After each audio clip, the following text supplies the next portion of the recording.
back to the Ed Morrissey Show. Today is Thursday, September 10th, 2015. Joining me again after a few weeks on the road.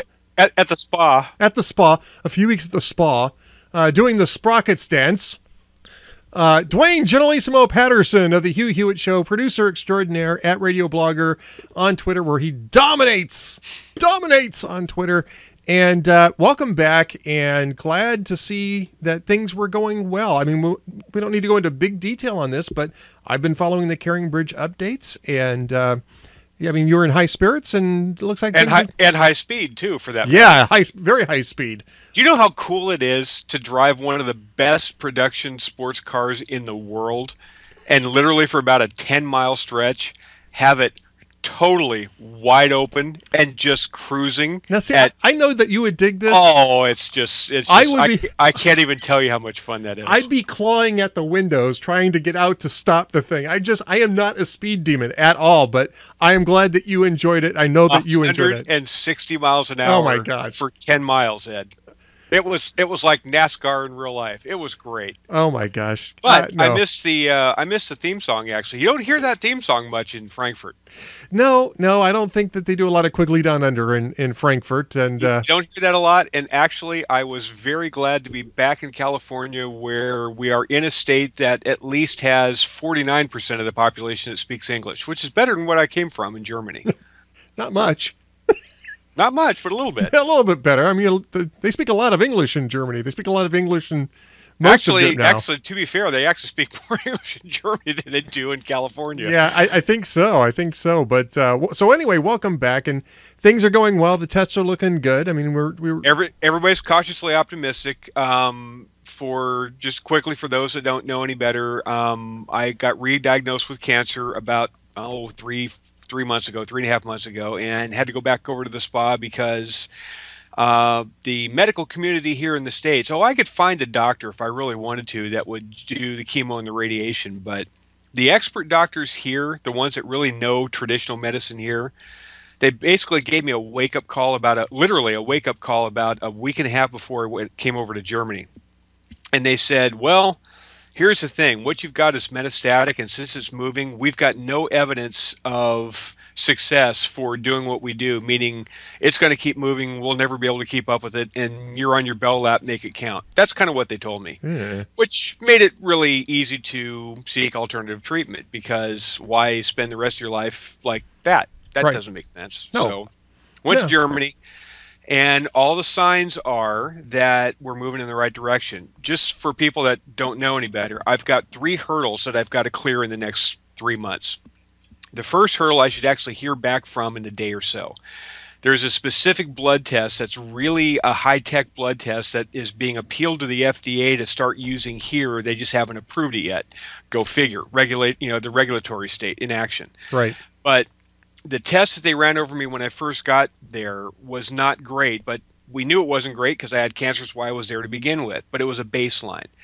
They took the same test right before I left, and that test is supposed to come back in today or tomorrow, and when that test comes back, if that shows a better number than when I got there, that's a big hurdle to clear. The second hurdle is in about 3 months.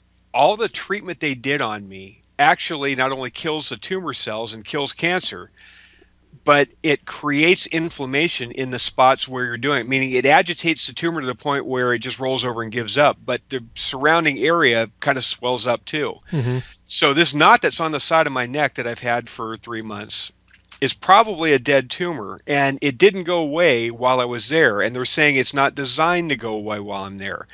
In 2 to 3 weeks, after massive amounts of heat treatment and all sorts of chemicals and all sorts of IVs and stuff they did, your body is supposed to gradually kind of get back to normal and slough all that off, and the swelling goes down. And in about 3 weeks, we're going to be talking about shrinkage, and it will be a good kind of shrinkage, unlike what you heard on the Seinfeld show.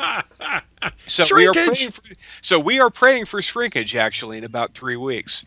That's another hurdle to clear. Obviously, if that goes down, well, that's a pretty good sign all the way around.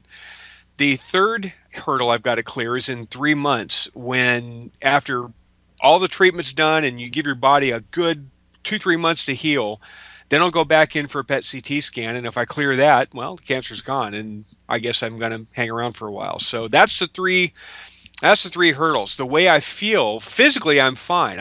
I feel I never was symptomatic, and I kind of hope to remain that way. Right. But emotionally, mentally, the way I feel about this is like an airplane pilot that's coming in for a landing, and the airport is completely fogged in.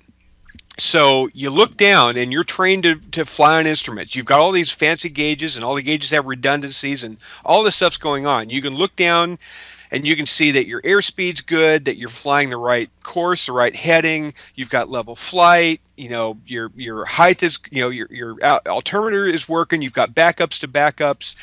All your gauge is telling you that you're going the right direction and things are going to be fine. Don't worry about it, right? Right. But as the pilot, you'd feel better about things if you could see out the damn window and see where you're pointing the plane. Yeah, that would be nice. If That's kind of how I feel. Well, all the gauges okay. are telling me we're moving the right direction, but when I see this knot go down, I'm going to feel a lot better about things because that's a visual to me.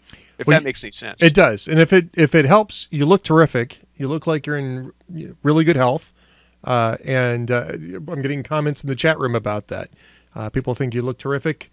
Of course, that's a relative thing because it's radio, it's you. And there's a reason why I don't do TV. So I mean, you can only do so much. Exactly. No, But I totally get that. like I've got room to talk, right? So it's great to have you back. That's why you write books and blog. I was doing an interview with our friend Adam Baldwin because I wanted to do a little podcast thing for their season finale. I don't know if you had a chance to follow The Last Ship while you're over in Germany, but it got pretty interesting in season 2. And it was sort of a lark, and we were going to joke around about trying to get him to cough up secrets, and, he was going to refuse. And it was fun. We did that. Right. And, I was out there. You remember I was out there, and I spent the day on the set. Absolutely. It was a blast, and they took a couple pictures of me sitting on the captain's chair. And so I started off the interview by saying, what happened to those scenes where I take over the ship? Is this one of those cutting room floor things that I hear about in Hollywood? And, he's laughing. He says, by the way, where did you learn to act? And I said, the same place I learned to sing. Exactly. which is the reason why I'm doing this and not working in Hollywood. So there you go. Precisely. All right. So how much do I need to bring you up to speed on politics, Duane? I mean, how much did you miss American politics while you were over in Germany? Oh, you know what? A lot of it found us. Yeah, I bet. A lot of it found us. And, the thing is, the whole Trump sensation, and believe it or not, when we took our trip, my wife and I, we took the week off when the clinic was closed. Last week of August, we actually took a trip down to Munich to go see Dachau because we wanted to see the prisoner of war camp, the concentration camp, and it was a surreal experience. You can't walk through that place without thinking, what are we doing when the sign says "Never forget" in every language? Why are we doing this thing with Iran? I mean, that's always in the back of your mind when you're walking through this because we're doing the same damn thing. Going down the same road anyway.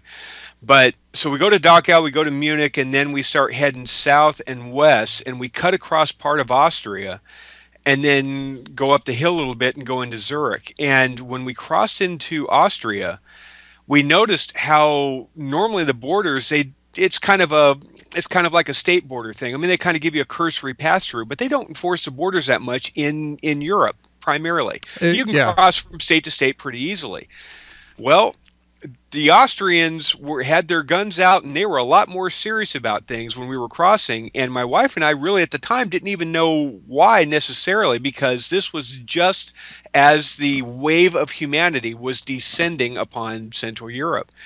And literally the day we went there and got into Zurich, we turned on the news that night and discovered that a truck full of 20 some odd Syrian nationals had been found dead in the back of a truck. And the next morning when we left Zurich to come back up north and head back into Frankfurt, when we crossed the border, there was easily 2 miles of big semi-tractor trailer trucks all pulled over, and I mean they were going through every one of them. Yeah. It's there is a real humanity crisis going on over there, and it's a serious deal. It's knocked Trump off the headlines. That's how serious it is. Wow. That is serious. That hasn't happened over here yet. No, it hasn't, because we have Hugh Hewitt, don't we? We have Hugh Hewitt. Now, you missed out on some of that fun. Oh, I didn't miss out on any of it, because I typed that transcript the moment it got done. It got sent to me in Germany. I stayed up late in Germany. It was 9 hours ahead of time, or 7 hours your time. And so I'm typing this thing, and I was just shaking my head laughing at myself, because it's like, oh my God, is this going to go everywhere? And sure enough, as soon as I hit send and posted the thing, it didn't take very long, and boy, did Hugh, I wanted to know where to send the flowers. I really did, because when you get called third rate by Donald Trump, nothing elevates your stature. Did you see exactly? Did you see the Politico thing that came out today? He's one of Politico's top 50 for 2015. Hugh sends me an email this morning at the crack of dawn and says, "You can just call me 17 from now on." I think he tweeted that to me too. Uh-huh. That he's now 17 of 50 or something like that. I forget exactly how he put it, but you know who he's ahead of? Now, is that ranked? Were those ranked? Oh, okay. I didn't realize those were ranked. I thought those. Do you know who he's ahead of? No. Janet Yellen. Really? He's one position ahead of Janet Yellen for most influential. Do you know who he's behind by 2 places? If you tell me Donald Trump, I'm just going to... I'm not going to tell you Donald Trump. Okay. I wouldn't do that. That wouldn't be prudent. But to puff up Hugh a little bit, he's ahead of Janet Yellen. To kick him in the shins and knock him back to earth, he's 2 points behind Caitlyn Jenner. So there. Oh, that's awesome. That is awesome. You can't write this any better. You know, he didn't mention that to me. I talked to him last night. He didn't mention that to me. You know what? I looked that up, and I found that out right quick. That is awesome. That is awesome. All right, so... He's still looking up to Caitlyn Jenner. He's looking up to Caitlyn Jenner. Well, you know, at least he's only 2 positions behind. Again, I have no room to talk. I didn't even make the... whatever this is. But I thought it was pretty interesting. And yeah, I mean, he's come out of this with a big bump. Now, Donald Trump last night, the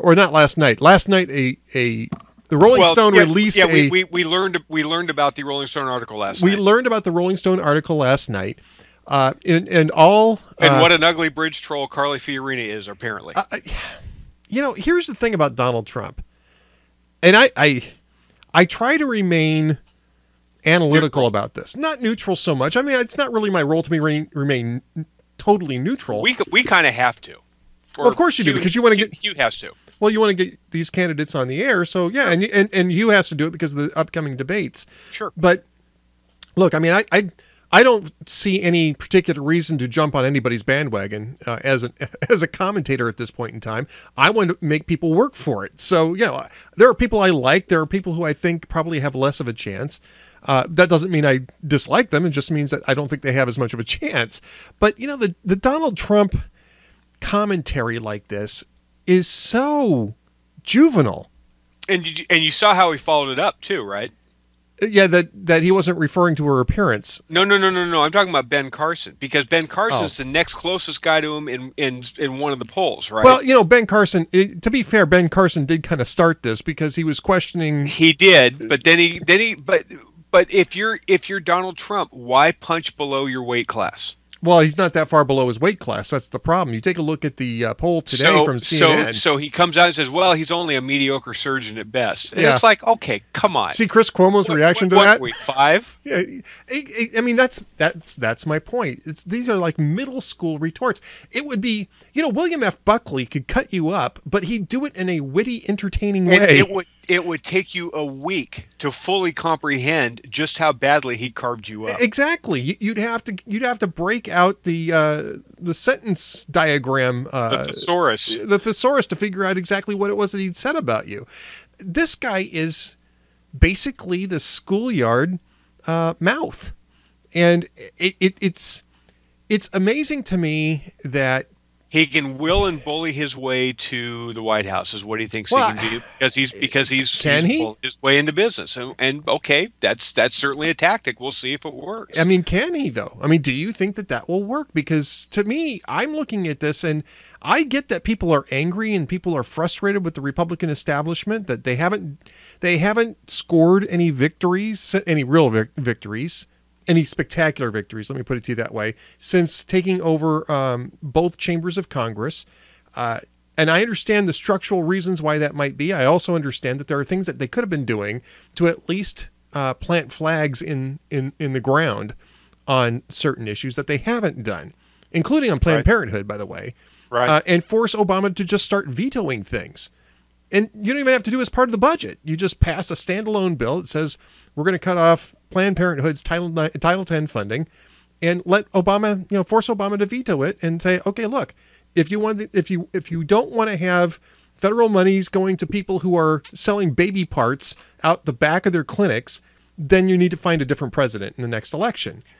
I mean, that's what you need to do. Here's my question to Trump supporters. And again, I am not hostile to Donald Trump. I'm really not. If it comes down to Donald Trump versus Hillary or Donald Trump versus Joe Biden or whoever it is, I'm gonna go for Donald Trump because I don't think the country can stand another Democrat for another 4 to 8 years. Even one that's marginally better, it's still marginally better if it's Donald Trump. Is he my first tier candidate? I think it's safe to say he probably wouldn't. I'm a foreign policy guy. I like more of a discussion than I'll hire a general that can go drop a bomb on their ass and kill them. Okay, that's cute rhetoric, but Yeah.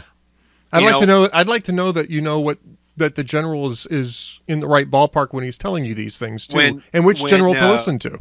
when Trump says, I don't need to know who these people are because they're all going to change in 6 months. Do you, Ed Morrissey, know how long General Soleimani has run the Quds Force? Do you have any? Do you have just? I mean, I'm not trying to play gotcha with you. I think it's 10 or 11 years at least because those since sanctions. 1999. Oh, okay, so about 16 years. But I knew it was because those sanctions go back to 2004 on Soleimani. Right.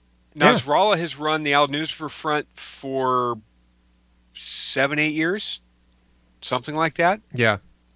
Well, yeah, and These guys aren't going away in 6 months. no, because we have a president who's going to make sure they don't go away in the next well, 6 months. the other point about this too is that Donald Trump was on that show 3 times. And to be honest with you, Hugh was taking it easy on him the first 3 times that Donald Trump was on that show. You go back and read those transcripts, Absolutely. and Absolutely. he is giving Donald Trump plenty of room to lay the conversation out as he wants. And the 4th time, Hugh does what he does with other presidential candidates, which is to start quizzing them on their knowledge. Remember the very first question from this last interview that Hugh asked him? The very first question he asked him? Do you remember? No, I don't recall it. He said, Donald, I really want to ask Commander-in-Chief stuff with you. Is that okay? That's the first question he asked him. Ah, that's right. I do remember that now, yes. And Trump said, sure, let's go. And Hugh asked him Commander-in-Chief stuff. If Donald would have said, hey, you know what? The Commander-in-Chief stuff, if he would have done his line then and said, all the characters over there, all these people, I don't frankly care about that. I don't think that's important. I'm going to hire the right people. I'll study it up the day after the election. I'm going to know more than you'll ever know about it. You take that to the bank and don't worry about it. I think he would have pushed back a little bit, but that's at least an answer. And if he wanted that out, he would have given him that out and gone a different direction. But when he says, okay, yeah, I'm game, let's go. Sure, shoot. And Hugh asked him questions. He's asked everybody. Yeah. Yeah, exactly. He didn't treat him any differently than he treats anybody else. And in fact, he did treat him differently the first 3 times. He treated him easier the first 3 times. And which is one of the reasons why Donald Trump sent the really nice note to Marlin, right? I suppose. Again, we've done this bit enough that we don't take this kind of stuff personally. We never No. will take this kind of stuff personally. No, of course not. I mean, we're it's been pros. and it's been great It's all- for the show. I mean, let's face it, it's been great for the show. It's are you kidding me? I mean, he was everywhere in the Exactly. last week. He was everywhere. He was losing his voice last night. He's been everywhere so much, right? He's gonna be on CNN tonight. I mean, it's I don't know which one he's doing, but he may be doing Anderson Cooper. I don't know which one, but they called him again. They want him to do an interplug tonight. CNN's loving this. I mean, CNN's had more hype for this debate coming up than for anything CNN's done since Shark Week or something. You know, they've got to be loving this, and they're not even the ones getting their hands dirty. And actually, it's not even Hugh getting his hands dirty. No. The one, if anybody brought this on himself, it's Trump. All right, so I want to move to another topic because this one came up today. And honestly, Duane, as both of us are charter members of the vast right-wing conspiracy, I think it falls to us today to welcome our newest, bestest, big toe colleague in the vast right-wing conspiracy, the New York Times. Did you see this thing with David Brock? I did. David Brock said there is a special place in hell for the New York Times because they are participating in a conservative. They are conservative. The megaphone for conservative propaganda. This is the New York Times. What we're talking about here. The Gray Lady is. Are they in cahoots? Are they in the same evil cahoots with the vast right wing CIA and the vast right wing FBI? Well, I mean, even beyond that, right? I mean, this is for those of you who don't know who David Brock is. We'll explain it here briefly. David Brock was the guy who used to write attack stuff on the Clintons early in the Clinton. For the American Spectator before he decided to sell his soul. Well, before he decided that he was on the wrong side. I'll put it somewhat more charitably. And he's been an attack dog for the Clintons ever since. He runs Media Matters for America, which is often highly critical of hot air and pretty much every Salem property there is. He also has a PAC that is supporting Hillary Clinton, and to the death. And so he's a little unhappy with the coverage over at the New York Times of Hillary Clinton, and suddenly they are a megaphone for conservative propaganda. And I got to read this one clip to you, Duane, because this is. Let me pull this up. This is just. It's drenched in irony, I think, is how I wrote this. Let me see if I can find it up here. Yeah, here we go. Let's see. Lloyd Grove sources are all connected to the Clintons. This is from an earlier piece of the Daily Beast. At one point, the Clinton needs to suggest to Grove that Ryan is, this is Carolyn Ryan for the New York Times, is either, quote, a sociopath or, quote, certainly ambitious, because nobody ever associated overly ambitious with anybody connected to the Clintons ever. Of course not. Of course not. This isn't just the pot calling the kettle black. This is the pot breaking out the Sherwin-Williams absolute black paint and painting everything in sight around the kettle with black. I mean, not to. It's just so ridiculous. It's almost not even worth it. It's beyond parody at this point. It's beyond parody. But it does show that this is a campaign that's panicking. It's sticking. When Quinnipiac comes out with a poll that shows Bernie Sanders is leading her in Iowa. Yeah, I mean 41-40, but still, I mean that's like a 20-point shift in the gap. It's a 19-point shift in 2 weeks. Right. Yeah.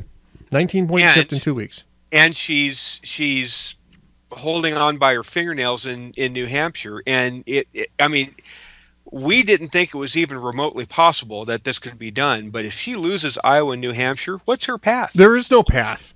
She loses Iowa and New Hampshire. And that's the reason why the New York Times, by the way, that bastion of conservative thought that David Brock is accusing of being a propaganda machine for the right.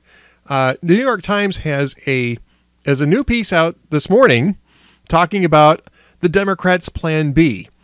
And and you're leading me right into this because I got three quick pieces of audio Go before for we it. run out of time. Go for it. First thing, you mentioned the irony bit with the New York Times and David Brock, right? Right.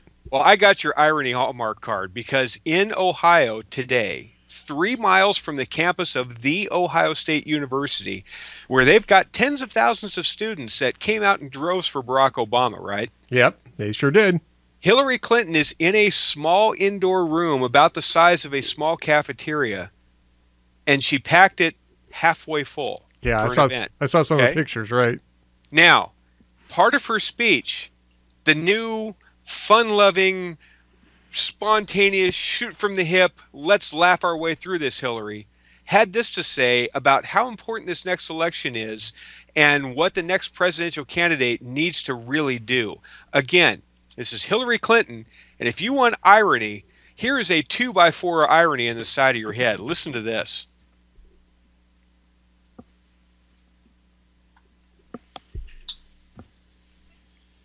I think it really matters that people tell you what they will do and how they intend to do it. Not just in broad strokes, but in detail. Because how are you, the voters, supposed to be able to make up your minds? And this is one of the most consequential decisions you will make. So, did you hear that? It was pretty low, but But just to clarify, People want it to be about everything other than what they would do when they were president. I think it really matters that people tell you what they will do and how they intend to do it. yeah, you're really hot and that's really low. That's the problem with that. Because how are you, the voters, supposed to be able to make up your minds? And this is one of the most consequential decisions you will make.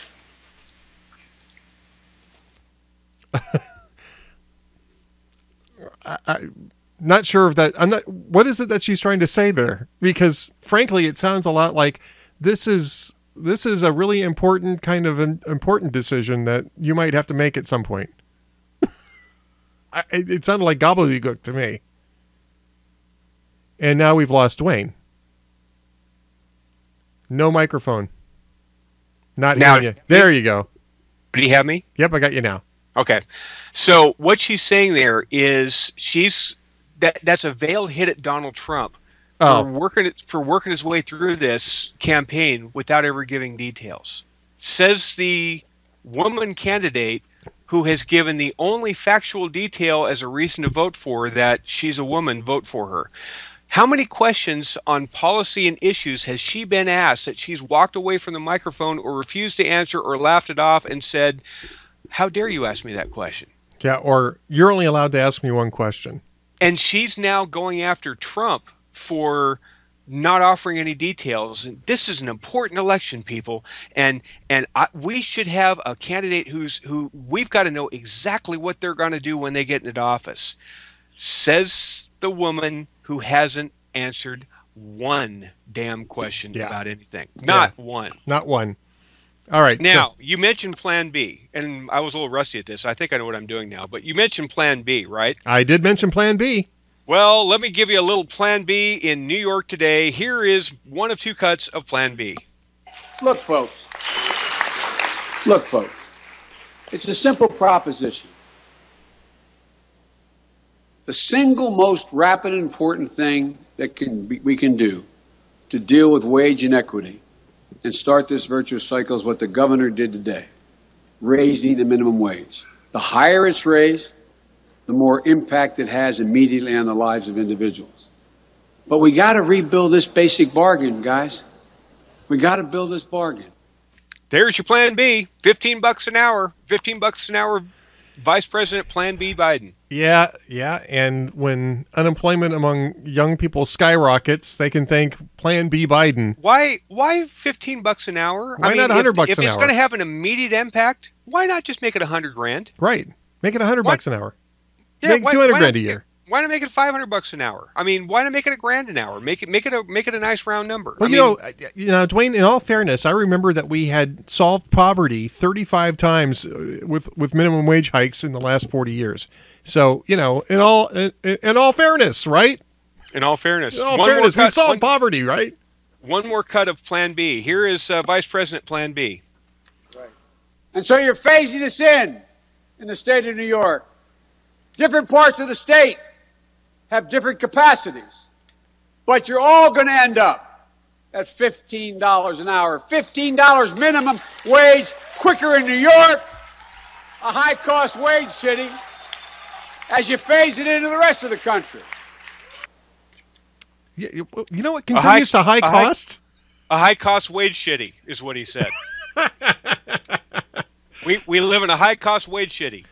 That's pretty much true about New York, isn't it? Yeah, boy. If I mean, the one thing about Biden, he tells you the truth most times, doesn't he?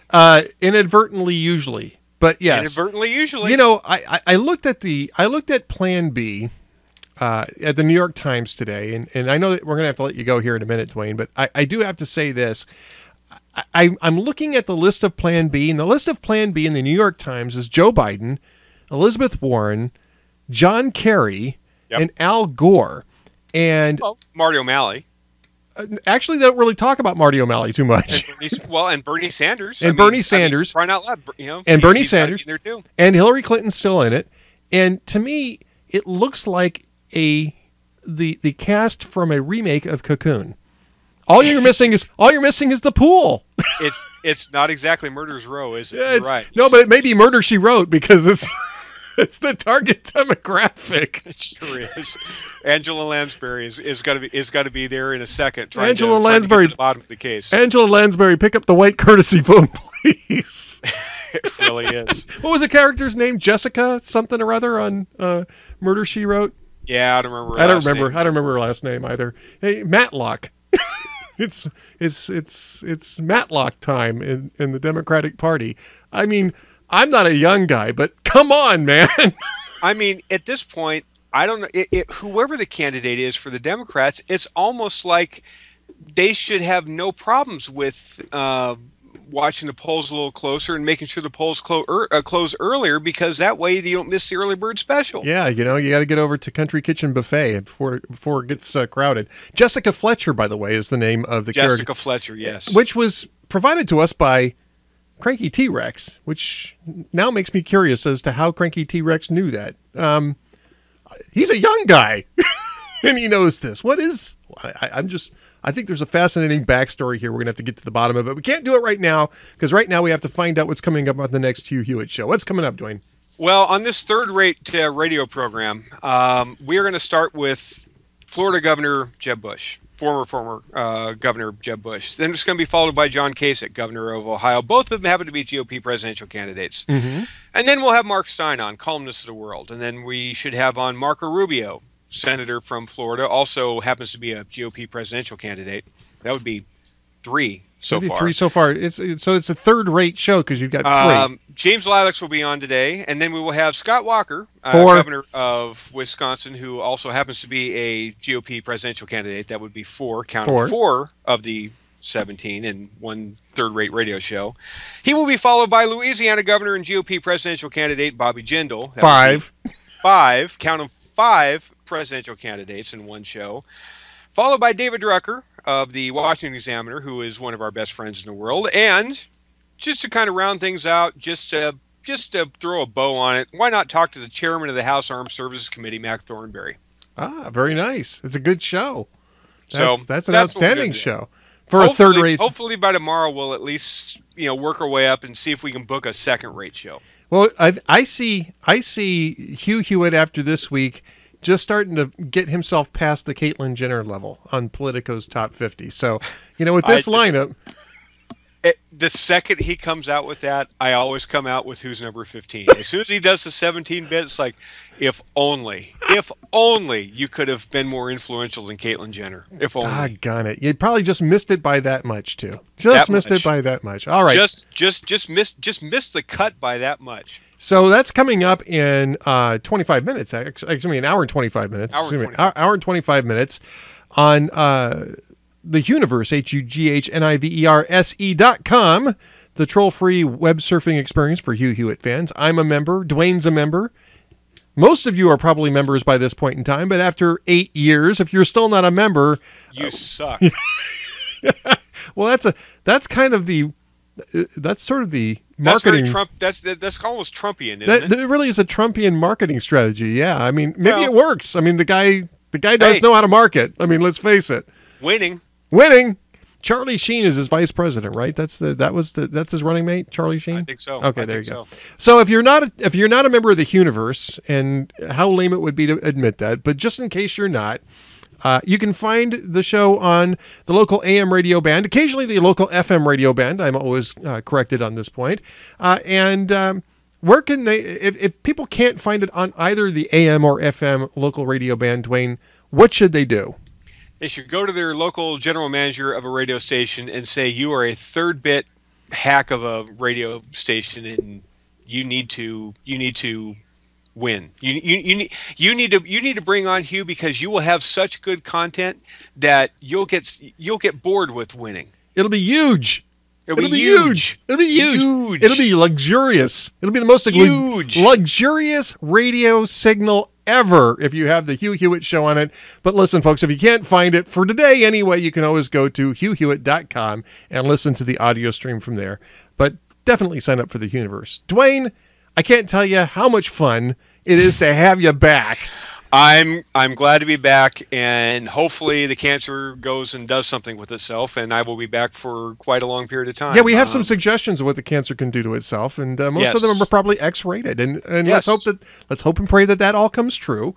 Exactly. But definitely great to have you back, and glad that things seem to be going pretty well for you. And we will So talk. far. We will talk to you again next week, Senor. Sounds good. Thanks, guys. Duane, Generalissimo Patterson of the Hugh Hewitt Show, has been my co-pilot. Joining me now, Jeff Dunetz from jeffdunetz.com and at Yid with Lid. And what are you, the Masked Avenger? No, What? I just figured that if Carly Fiorina is that ugly, I'm worse. Well, that's interesting, Jeff. You mean that shouldn't count? No, I don't think that counts. By the way, your microphone level seems just a tad on the muffled What? side. On the hot side, right? No, on the low side, actually. Oh, really? Just- Well, okay, give me a second. There. You vamp.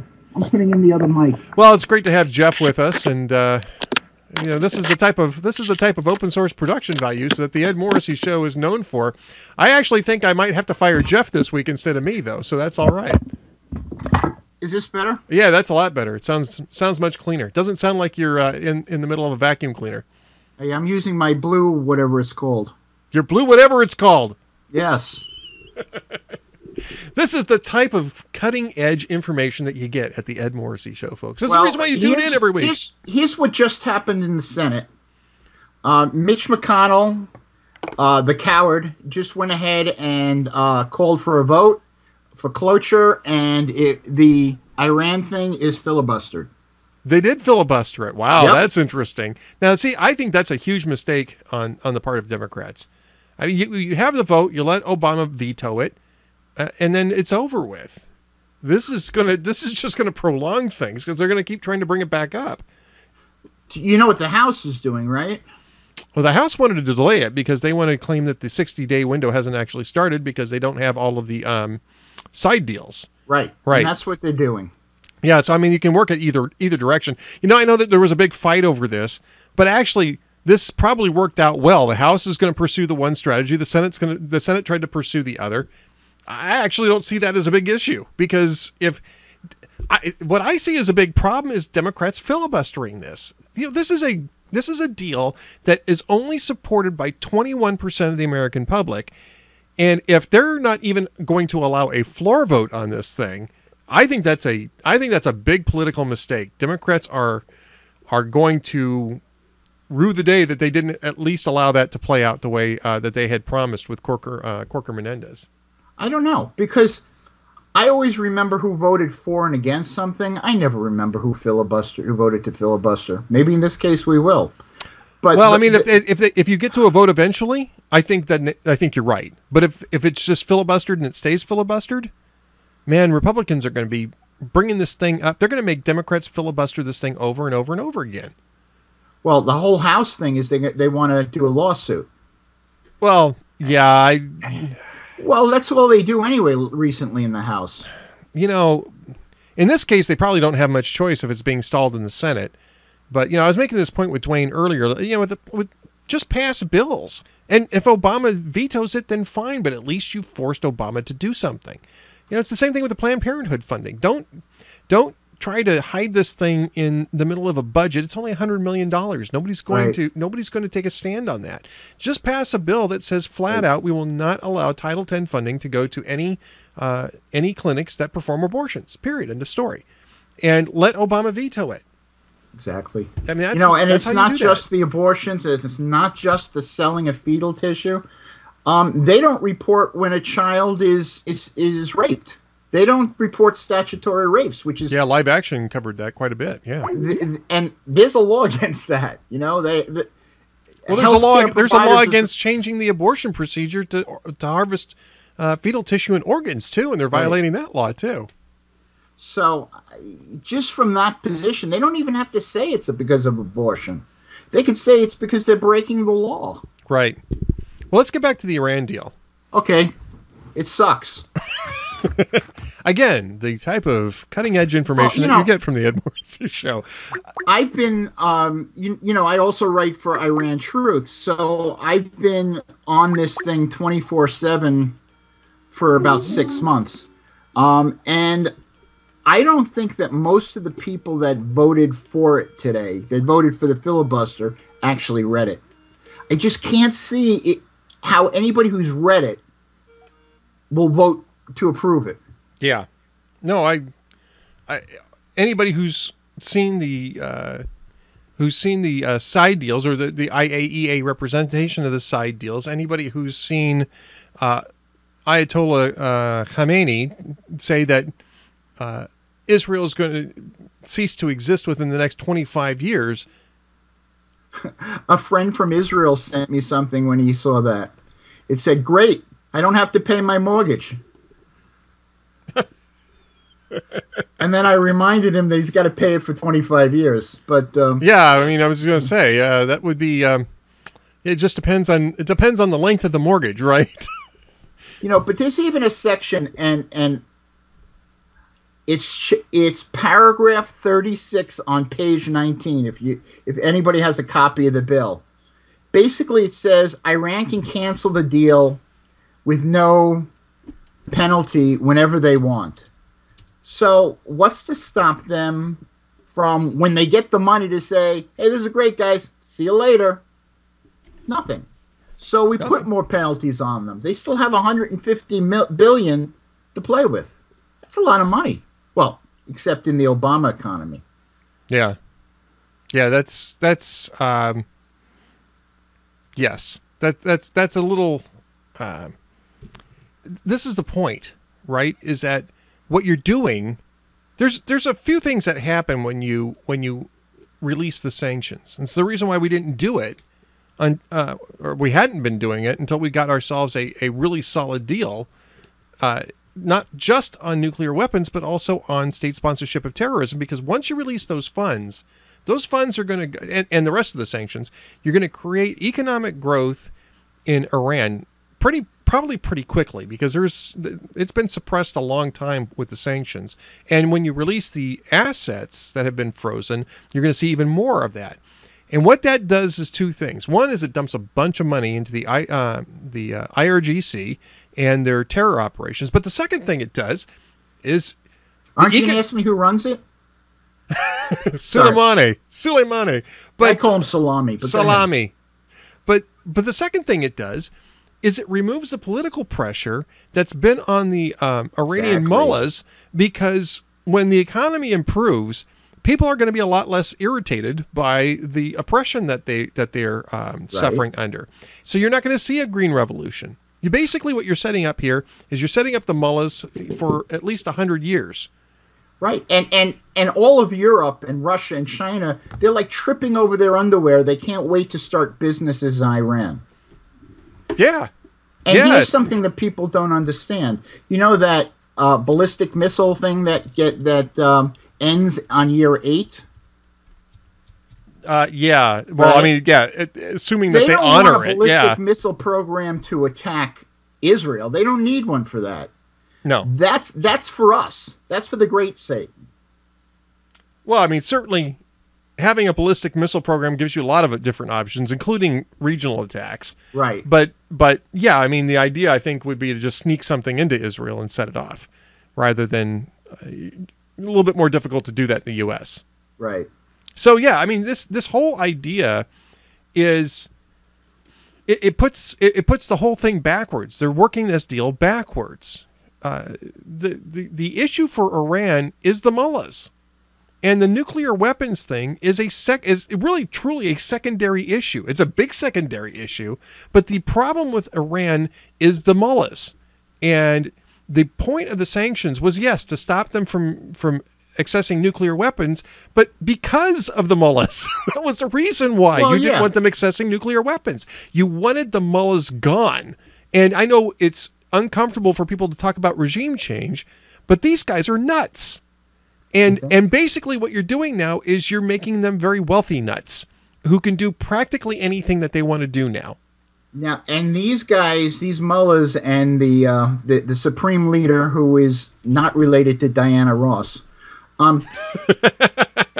these guys, their version of Islam, they believe that they have to bring back I think it's the 13th Imam? 12th Imam. 12th Imam, yeah, who is their Messiah. And the way you do that is by a world conflagration, a world war, something like that. Right. And that's the reason why they want the nukes. Yeah. They want their Messiah to come. Yep. Exactly. Now let's talk about the deal in Congress, because the New York Times had an interesting way of looking at how the vote was breaking down. Did you see that this afternoon, Jeff? You mean Hertz pick a Jew? Pick a Jew, any Jew.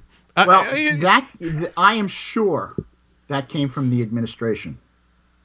I know they're supposed to be now a right-wing paper, but... Yeah, David Brock says it's a conservative propaganda outlet now. But that is what the president has been selling. Look, I mean, first it was that he found 30 rabbis that liked it. And every time when Gerald Nadler said he was going to vote, every time he said, look, a Jew did it. Well, you know what? Jews bow to political pressure just as well as Gentiles. And that's really what it was. Interestingly, when Schumer said no,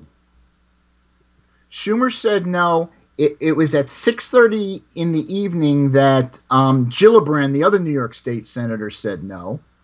And then at 8:30, Schumer said no. And while this was all going on, it was the first Republican debate. This whole thing was set up. Yeah. Well, they went after Schumer kind of on a personal basis too, but they said he had dual loyalty and all that kind of stuff. Lots of nonsense. But Jeff, I mean, I took a look at this thing at the New York Times, and I guess you can defend it in one sense, is that obviously Israel's opposition to this thing was a powerful force in how some people were lining up on voting for the deal. And for some people it wasn't. I mean, some people just don't like the idea of Iran getting any sort of cash infusion, regardless of what Israel has to say. Because the United States is a target also. Right, just coincidentally. Yeah. But, you can kind of say, okay, well, look, I mean, if you're looking at the politics of this and you want to see how the politics of this plays out, you look at the demographics that might be more engaged on this topic than other demographics. And so, yeah, I mean, I can kind of see why the New York Times, what the thought process was behind this. But I'm just kind of curious. I mean, did you find that offensive, the pick a Jew list? I've been reading stuff for the last month and a half all about it. So, no, I didn't. Maybe because I'm so used to it. Because that's the whole thing. Look, a Jew said yes. Or a non-Jew said no. I mean, there's a lot of non-Jews that are saying no to this deal, too. I mean, you know what? Like I said, for the first time in 6.5 years, Gerald Nadler got a ride on Air Force One.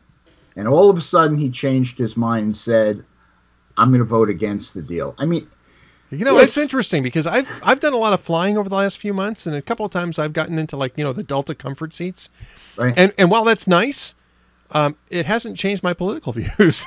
I mean, what do you know? A little extra leg room, a little getting up, free drinks, because that Delta comfort zone, you can have free drinks. I discovered this a little too late, but but I got to tell you something, Ed. I am very involved in the, active political Jews, not the ones who give money, but the ones who community organizing Jews. There you go. And they're going to have to pay a price. They're really going to have to pay a price. Do you think they'll pay a price? I certainly hope so. I'm going to do whatever I can to make sure. Well, I mean, just as an analyst now, as an analyst, I mean, yes. You think that this deal is going to cost Democrats in 2016? Some. I think it's going to hurt. You know where I'm surprised it's going to hurt? It's going to hurt Debbie Wasserman Schultz bad. They've already started looking for people to primary her. It's going to hurt Nadler. It's going to certainly hurt Kirsten Gillibrand. So well, I mean, but there's a in New York, though, especially in the statewide races, hurt is a relative factor, right? This is a heavily Democratic state. I don't think Gillibrand has anything to worry about in terms of a re-election campaign. Well, it is a very heavy Democratic state, and it is also the state with the largest Jewish population in America. And they're a big part of the Democratic voting base. Right. And they might switch because of that vote. That's what I'm saying. But are those in numbers that are really going to matter? I mean, well, the media keeps talking about how there is a split in the Jewish community. Right. Well, yeah, there is a split. It's probably 95-5. Okay. All right. There are people that are really, really angry. I sent you an article I wrote that you thankfully put it on the marquee 2 weeks ago, where I blamed the Jewish leadership. I submitted a different version of it for my Jewish Star article this week. Yeah. And they would never, ever allow a column like that. But they posted it and put it on the front page, which tells me those Democrats that run the Jewish media are even upset. Wow. The Jewish media, not all the media. I know, but it just flashed in my head. Sorry for the snickering, but yeah, it just flashed into my head. But the anger is really there. Yeah, no, I mean, I understand that the anger is there, and I see where that would hurt Debbie Wasserman Schultz, Gerald Nadler. It's going to hurt. There's no doubt about that. I don't know that, and this is, I think, part of the issue here with this New York Times pick a Jew chart that they had up there, is that honestly, I just don't see that as significant for almost everybody that's on that list. I mean, it just. Right. And in some places, Schumer's not going to be in trouble for voting no. Gillibrand's really not going to be in trouble in New York for voting yes. The state is way too heavily Democratic for that. But, and the interesting thing is, in the Midwest and in the South, it's the evangelicals who are going to be angry. Oh, well, yeah. And they're not even Jewish. At least last time I checked. No, they're not Jewish. Although Phil Robertson wants to thank you personally for the Bible, by the way. Yeah, I know. I've heard that. Okay, so thank you. I wasn't there then, though. I'd heard rumors, so I wasn't sure. No, I'm old, but not that old.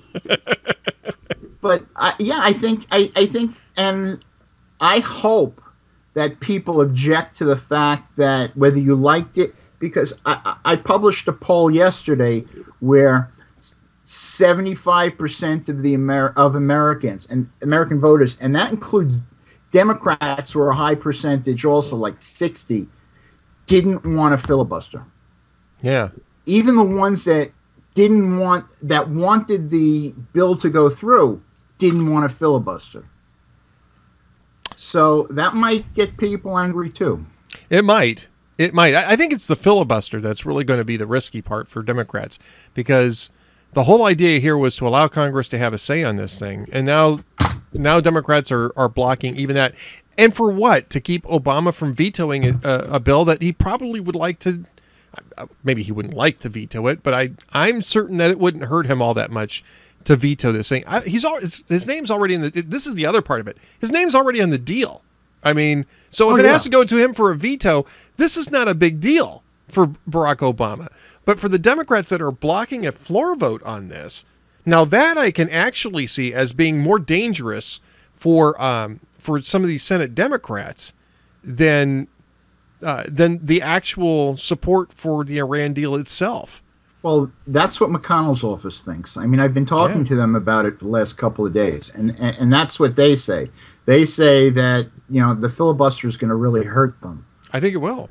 If it stands. And I think it's a big mistake for Obama, because let's face it, he's in a year and a half, he's not going to all of a sudden find a reputation of being friendly to Israel. Right. Well, and let him veto it. His name's already all over this thing. It is not going to do him any more damage to issue a veto on this thing. And besides which, if you really want to play it all the way out politically, it would give him an opportunity to say, look, this is the purview of the executive branch to make arrangements with other countries. And while I understand that Congress isn't necessarily enamored of this, this oversteps their authority, and I'm going to veto it. I really think people should start coming up with a name for it, like, Obama War or Obama Bomb, or, something like Obamacare. That kind of one word, but really ties them into it. Obama deal. That might work. Obama deal. There you go. Obama Pact. I don't know. We'll have to figure out something about that. All right. So what else are you working on, Jeff? What else am I working on? Well, the big thing I'm working on is redesigning my site. Yeah, I heard about this. Now you are moving to WordPress. Now I've been on WordPress ever since I've been at Hot Air. Right. Prior to that, I was on Movable Type. And I'm on Blogger, which is, for those of you who don't have a blog, it's the AOL of blogging. And I'm also becoming part of the Liberty Alliance. Oh, congratulations! That should be good. Thank you.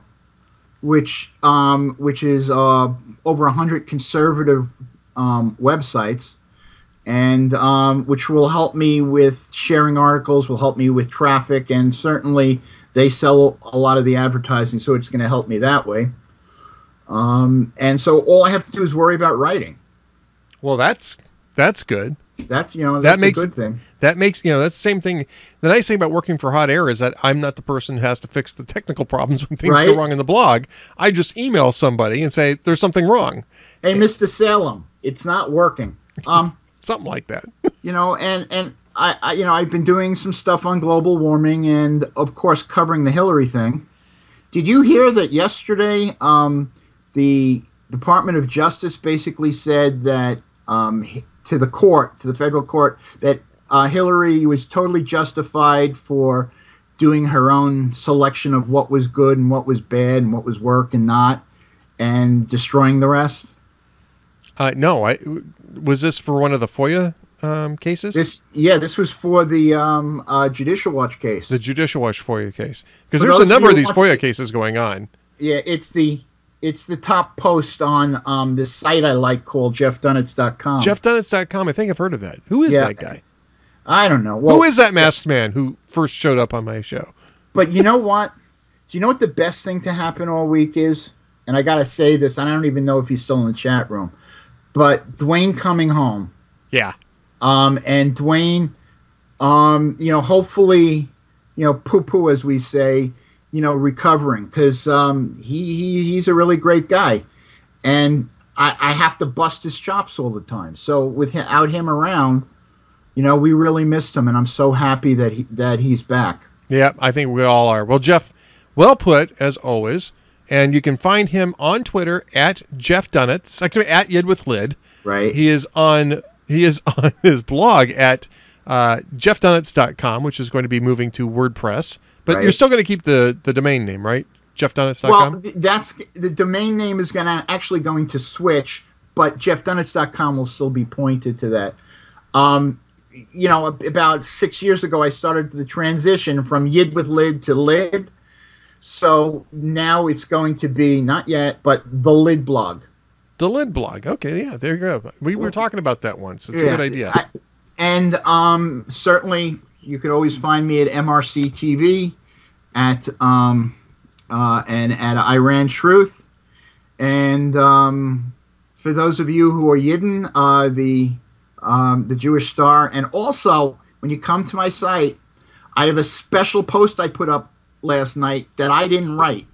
It was from the Jewish Mothers Guild talking about Rosh Hashanah coming up. Oh, very nice. So, yeah, definitely check that out. And, Jeff, what does it say on your T-shirt, by the way? Oh, what does it say? You find this offensive? I find it funny, and that's why I'm happier than you are. Nicely done. Nicely said, Jeff. All right, Jeff. Thanks for coming on today. Jeff Dunetz from jeffdunetz.com, and we will talk to you again soon, senor. You got it, man. Back to the chat room with you now, though. Okay, bye-bye. Bye. Jeff Dunetz from jeffdunetz.com has been my guest for the second half of the Ed Morrissey Show. We're going to go ahead and wrap things up today a little earlier than normal because somebody tried calling into the show. I did not double book this time. I know I did not double book, and the number was a local number, so my guess is that it was just a stray call, but I'll check it out. They left a voicemail message. So I'm 99% sure I didn't double book. No, so there you go. All right. I want to thank everybody for being in the chat room today. Of course, I want to thank Duane Generalissimo Patterson of the Hugh Hewitt Show for coming back and being my co-pilot, as always, on Thursdays. 8 years running, we have done a weekly segment with Duane. It is awesome, and he was missed, and I'm glad that he got what he needed in Germany, and he is back, baby, because we need him on the front lines. We need Duane on the front lines here. I also want to thank Cranky T-Rex, Duke of the Dance, at Cranky T-Rex on Twitter, crankytrex.blogspot.com on the blogs. He's also writing at buzzpo.com and occasionally at hotair.com. And we always like featuring his work. It's always gets great response. So thanks for keeping the chat room safe for democracy. Thanks for running the chat room today. And let's play a little walking music here if we can. Let's go ahead and bring things back up. We'll go ahead and go down the rest of the list. Don't forget, folks, to put your own URLs and Twitter handles up in the chat room, because we are all about shameless blog promotion here at the Ed Morrissey Show.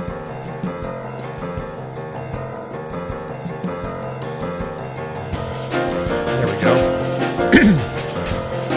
Just down a tad there. All right, who else has been in the chat room? Breck Nichols, one of the fabulous Tribbles. Welcome back to the show. Conservative and Liberal Hands. Fausta from FaustasBlog.com, a great Western Hemisphere blog. I read her every single day, so should you. She actually had a great comment up in the chat room about Venezuela and ICBMs. I'm sure that you can find more information about that at FaustasBlog.com. Guelph, Jeff Dunetz, my previous guest, JeffDunetz.com, at YidWithLid on Twitter. Juanito Cabron, Kawaiko, Marlaw55, Mr. Fastbucks, another one of the fabulous Troubles with us. Rick 2, Via Paso, at the Ancestral Morrissey Mance. Hi, Mom. We missed SAA 5 of 5. He was unvoiced, so I just voiced you. Sorry about that. Just saw it. But thanks for being in the chat room. And, of course, the first mate behind me, keeping me on the straight and narrow. All right, I'll be back again on Tuesday with Andrew Malcolm of investors.com/Andrew Malcolm, Investors Business Daily, at AH Malcolm. The Prince of Twitter will rejoin us on Tuesday, so be sure to be here for that. 4 p.m. Eastern Time, 3 p.m. Central, 1 on the left coast. Don't miss a minute of the Ed Morrissey Show. We'll see you later.